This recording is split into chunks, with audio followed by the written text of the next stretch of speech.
Is your iPhone battery struggling to get through the day? Well, in this video, I'm going to share 15 tips for making the most of your iPhone battery without making the phone totally unusable. There's some key settings and things to watch for, newer features that affect your battery like Apple Intelligence, what to do when you're really in a pinch, and yes, I have a few shortcuts that will help, including an ultimate battery saver. Number 1, what likely uses the most battery on your phone is the display.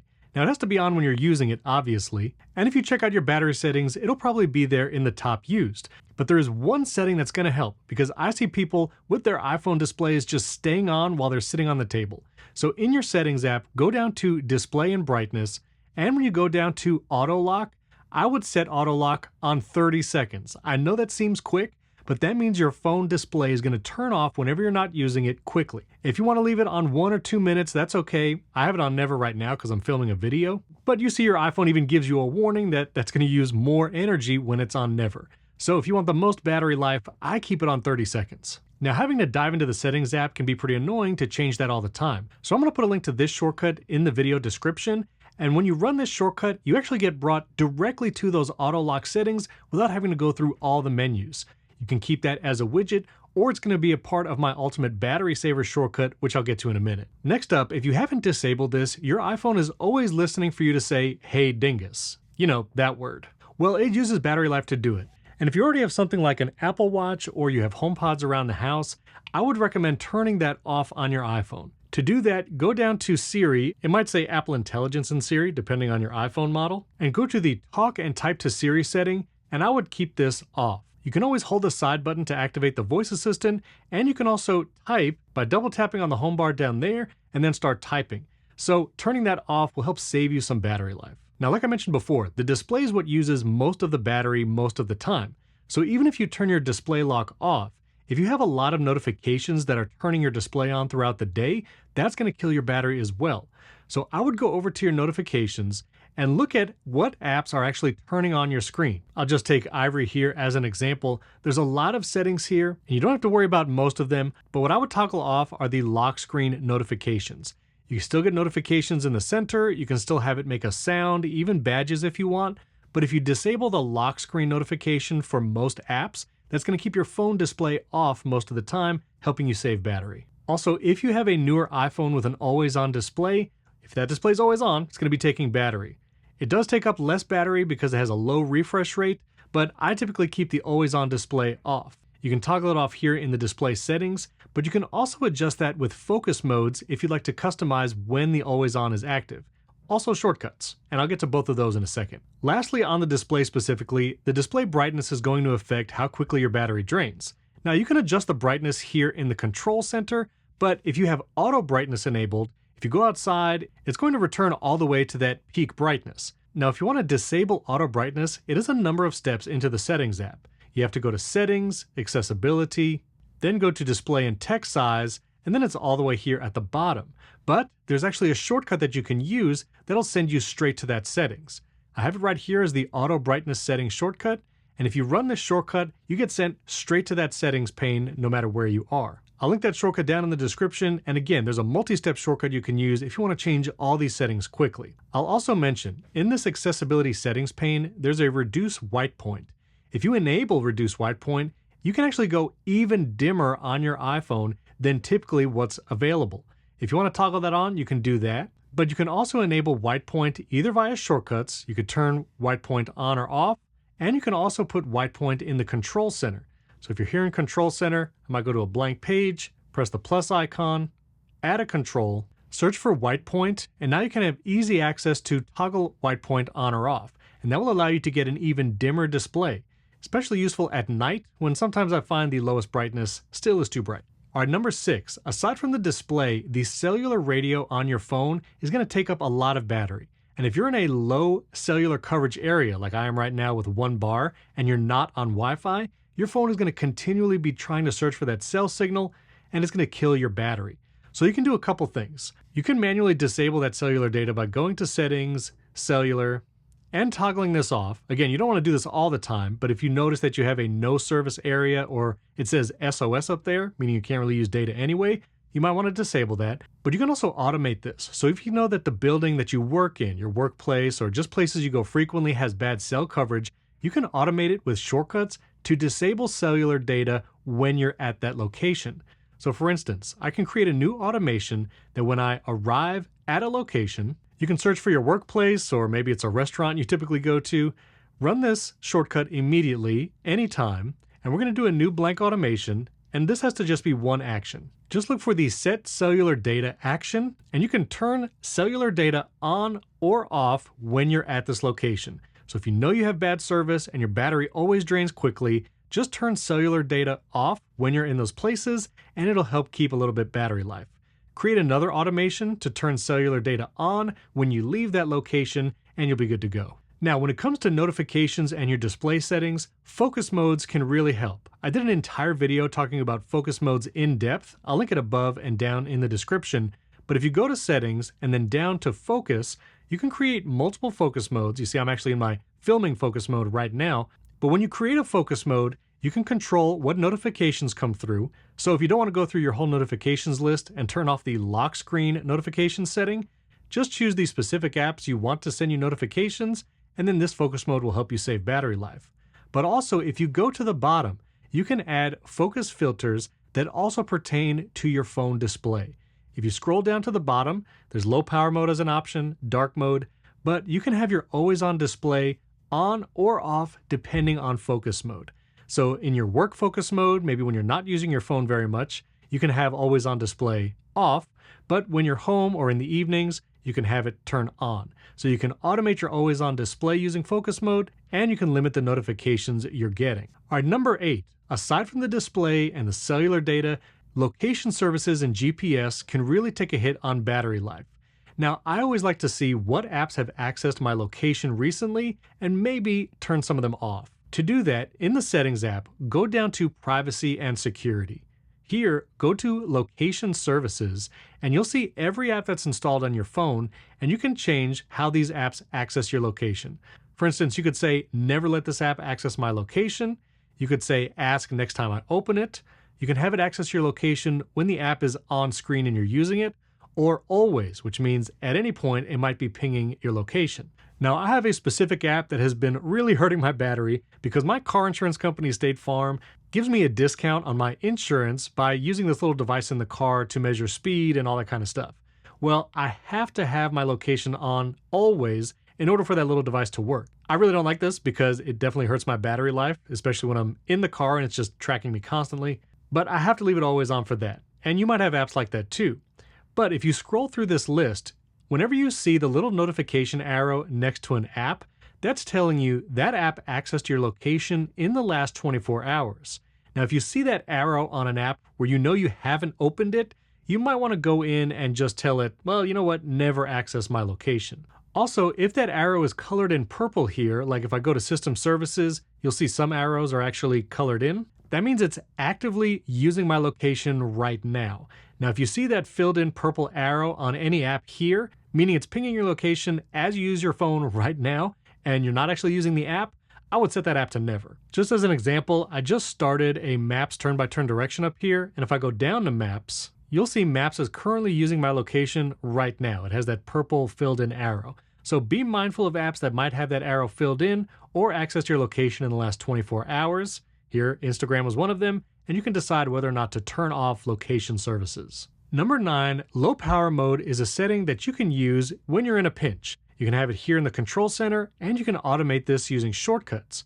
When you enable low power mode, things like mail stop pushing to your iPhone, it will lower the refresh rate if you have a ProMotion iPhone, and various other things to save battery.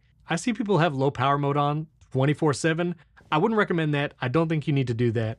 But what I like to do is automate low power mode when my battery drops below a certain percentage. And you can do that by going to the Shortcuts app, go to the Automations tab at the bottom, plus icon, and then if you go down to battery level, you can say when battery level and choose what percentage you're comfortable with. Maybe it's 30, maybe it's 20%. And this means when your iPhone falls below 30%, hit next, and this is just a one-step shortcut. Just search for low power, set low power mode on, and your iPhone will automatically go into low power mode when it drops below 30%. Now you can create a second automation for when battery level rises above, maybe like when you're charging your phone and you want to say when it rises above 60%, then you can do low power mode automatically turns off. Number 10, if you're someone who keeps your iPhone for years and years, one of the ways you can preserve your battery health, meaning how long your battery can keep its charge at its maximum capacity, is to limit how much it can charge every night. So if you go to settings and to your battery, go to charging, here you can actually set the limit for your battery charging. That's say 95%. That means whenever you charge your phone, or like overnight, it's only going to go to a maximum of 95%. Now, if you want your battery health to last as long as possible, you can maybe turn that down to 90% or even 80%, but again, you want to be able to get through the day using your phone. Also, if you upgrade your phone annually, like I do, then I would just leave it at 100% because you're going to get a new battery anyway. And you can always see how your battery health is being affected by going to the battery health settings, and I haven't looked at this in a while. Let's see what it is. 100% capacity still. It's about a 6-month-old iPhone 16 Pro Max, but it's nice to see 100%. Number 11, your iPhone battery's worst nemesis is heat. Whenever your iPhone gets hot, whether it's external forces or you're playing a game on your iPhone and the processor is really being pushed to the max, as your phone gets hot, your battery is going to drain faster, and extended periods of heat is also going to lessen your iPhone battery health long term. Now you have a couple options here. If you're going somewhere hot like the beach, try to keep your phone in a cool place like in a bag. But if you also play games and just want to be able to cool your phone, there are MagSafe accessories like this Aukey cooling fan. This actually will charge and keep your phone cool at the same time.